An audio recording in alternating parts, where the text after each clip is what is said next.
And it was printed in 1547. Just now the front page is open. It's also a possibility to think and to learn. How did it stay in such good condition? This is not an original, but we have it as well. And but this copy is since 19th century, but we have copy. So there we have one of the first maps of Vilnius in 1581. It was printed in Cologne. There were 3 volumes of the biggest maps of towns of the world. In the second volume, we have the map of Vilnius. So we are lucky again because grants they are distributed by the results. If you have good high quality, you will get grant. So this is another channel. And of course, a lot of international foundations. So we are getting quite much money for research from European Union. Are you saying that if a student graduates from high school in Lithuania, they can come here for free? Yes, if your result of graduation are good. You have to pass exams. Yeah, there are, for this year, we will have 45,000 graduates, and 9,000 will be paid in universities, and 8,000 extra in colleges. So totally 17,000 will be paid by state. Extra, if there are extra students that would like to study, they should pay a fee. The same price. If they didn't make the grades. Yeah, depending on the school living grades. There's a state examination system. So there's a examination in their last year? Yes. Each year. Yes, year 12.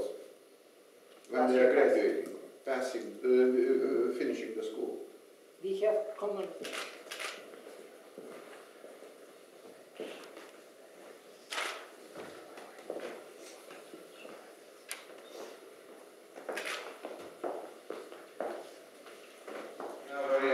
Distinguished guest here in our hall, Senator Mr. McCaino, who came to Vilnius University to deliver a speech. Especially Central European countries like Lithuania. Let me be absolutely clear.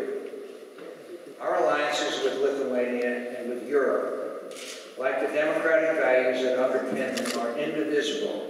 This is a commitment not just made by the U.S. President, but by the U.S. Congress and thus by all the American people we represent. Here in Lithuania.